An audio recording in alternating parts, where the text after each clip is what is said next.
The mode is the final common measure of central tendency. Definitely less common than mean or median.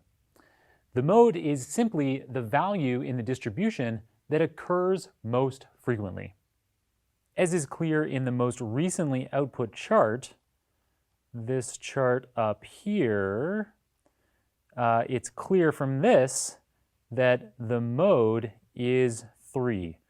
So there are 6 possible values from our 5 coin flip experiments, and over our sample of 1,000 of those 5 coin flip experiments, in this particular time that I ran it, I got that 3 is the most frequently occurring value, and so 3 is the mode. While there isn't a method available in NumPy for calculating the mode, there is a method available in SciPy, so Scientific Computing Python library, in the stats module. So we can run it like this. I already imported the stats module at the top of this notebook.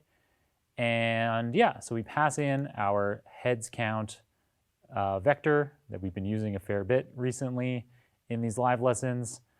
And yeah, we can pass it into the mode method, and it tells us, hey, the mode is 3. It occurs 313 times out of the 1,000 coin flip experiments that we ran. And if you want to extract that specific value, that 3 out of it, you can use this indexing here to grab the first element of the first element, and you'll get that 3 out. So why would you choose to use the mean or the median or the mode as your preferred measure of central tendency? Well, with small sample sizes, the mean typically provides the most accurate measure of central tendency of your distribution.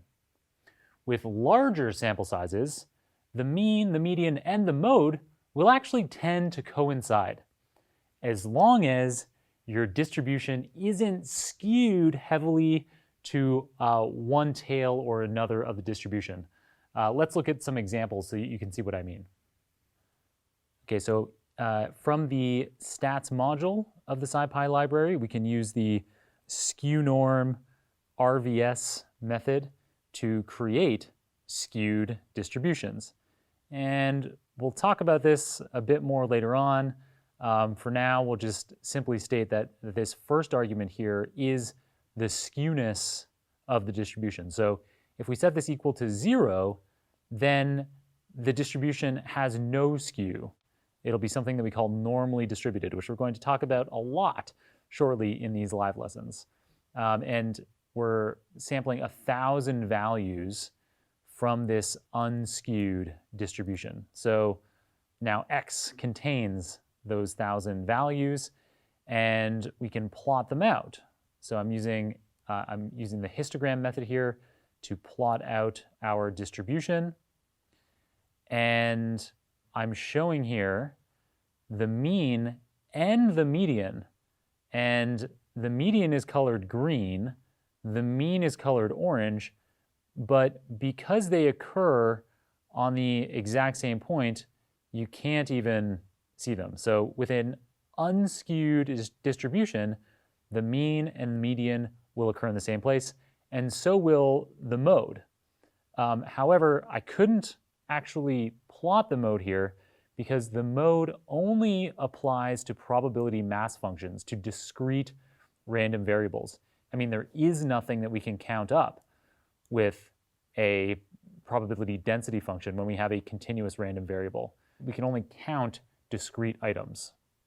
So unlike unskewed distributions, where the mean and the median and the mode tend to occur in the same place, with a skewed distribution, the mean is dragged away from the center and toward the tail. So let's have a look at that. So again, without going into too much detail on this RVS method, we're just going to use it to create a skewed distribution right now. So where the argument of 0 in this first argument gave us an unskewed distribution, by putting in this value of 10, we're going to get a skewed distribution for x. And so now when I plot it out, we can see that we don't have an even distribution of values around the center. We have a skew. So we have this kind of long tail happening off to the right. So when we plot the mean here, we can see that it's orange. So this mean is being dragged rightward by these high values, somewhat away from this central part here of the distribution. So the mode is least impacted by skew. But the mode, as we just discussed, is typically only applicable to discrete distributions, to PMFs.